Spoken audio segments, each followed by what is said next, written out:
So this video is the reincarnation, resurrection of the overhyped beauty products tag. The tag I think is a couple years old, but I wanted a tag to do and started, searching through YouTube videos and found this one. So I have an array of products to go through and share with you. Now, obviously with any kind of video like this, the reason that I'm going to think they're overhyped is because they didn't work for me. Obviously your mileage may vary. Your experiences could be polar opposite, they could be similar, whatevs, but I'm just sharing my experiences and what I think about these products. So, try not to take it personally. So, in no particular order, CoverGirl Lash Blast, regular, waterproof, whatever.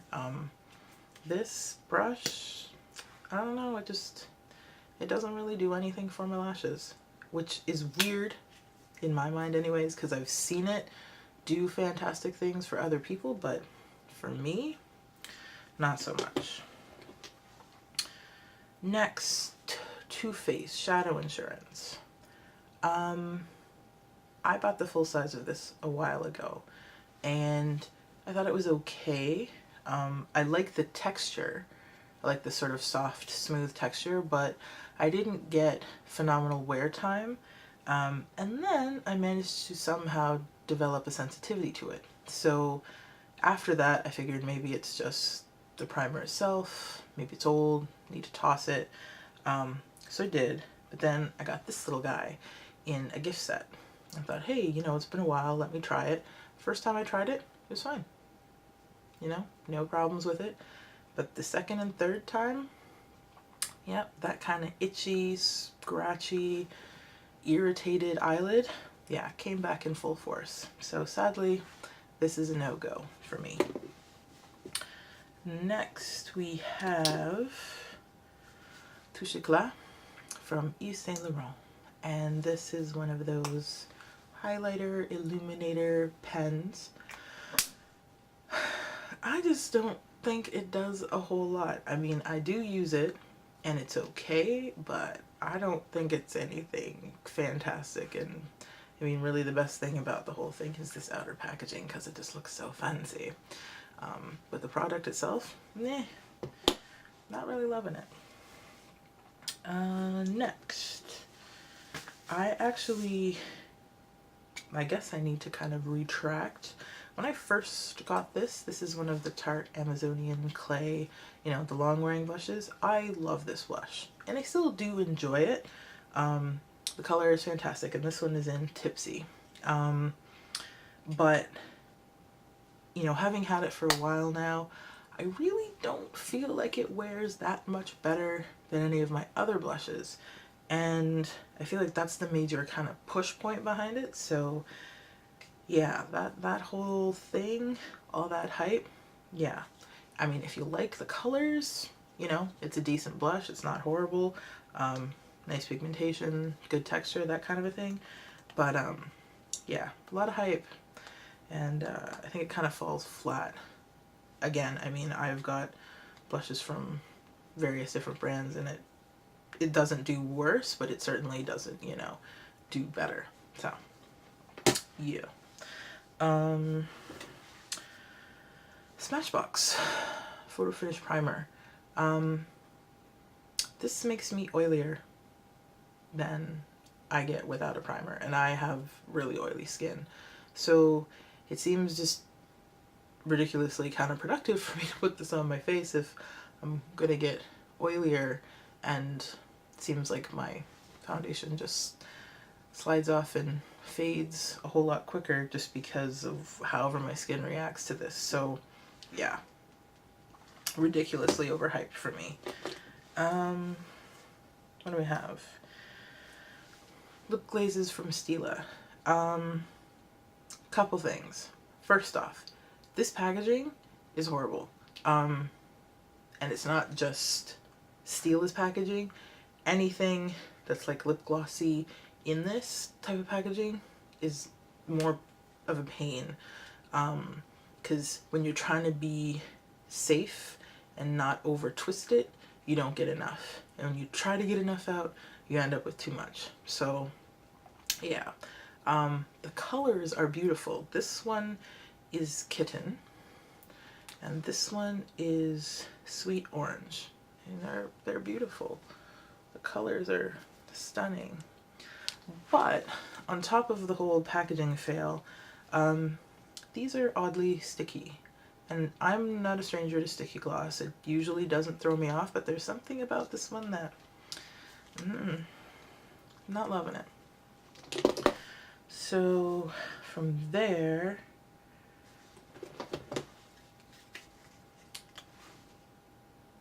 Orgasm from NARS.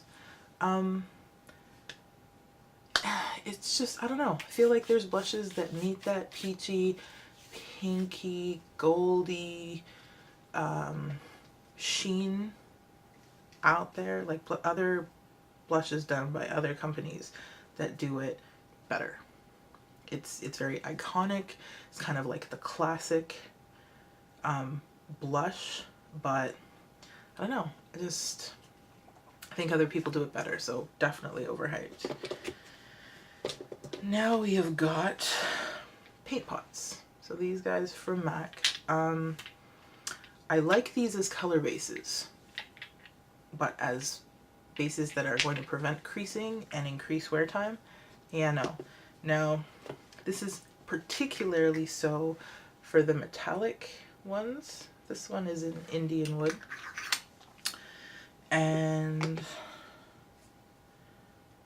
Constructivist. Gorgeous base for a smoky eye. But yeah, the metallic frosty ones crease so quickly.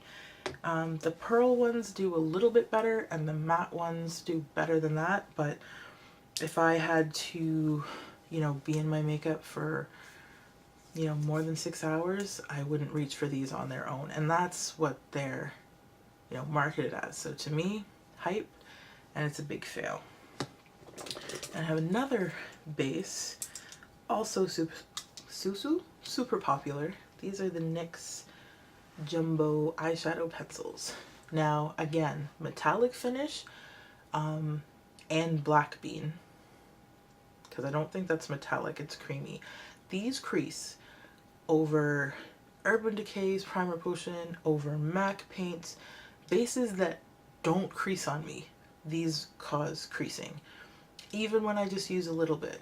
And it's sad that I can only use a little bit, because the colors are gorgeous, but just not usable at all for me. Now, the ones that are creamy in finish, so Milk, I think it's orange, and then I don't know if it's yellow or lemon, but the yellow one. The ones that have that creamier finish, with the exception of Black Bean, do better.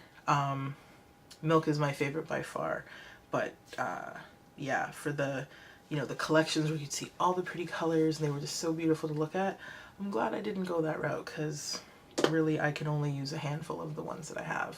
So yeah. Oh, and the last thing, I don't actually have it with me. Benetint from Benefit. I bought the little small version. I think it was like a pocket something, I don't know. But it had gloss on one end and the stain on the other. So you could use it as a cheek stain as well, but obviously it was meant more for lip use.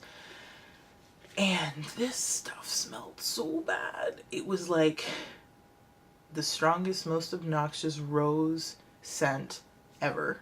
And then you'd put that on your lips, and then that's all you could taste. And it wasn't tasty. The gloss didn't help. Nothing seemed to help. Even when you know, were trying to take it off, it was still there, just lingered horribly. And such a bad experience that it actually put me off Benefit for a long time. I have since come around and I do enjoy a number of their products, but that Benetint, nope, not for me. But that is all. Those are all the products that I wanted to share with you, my top 10 overhyped beauty products. I hope you found this moderately entertaining, and yeah, I'll see you guys in the next video. Bye!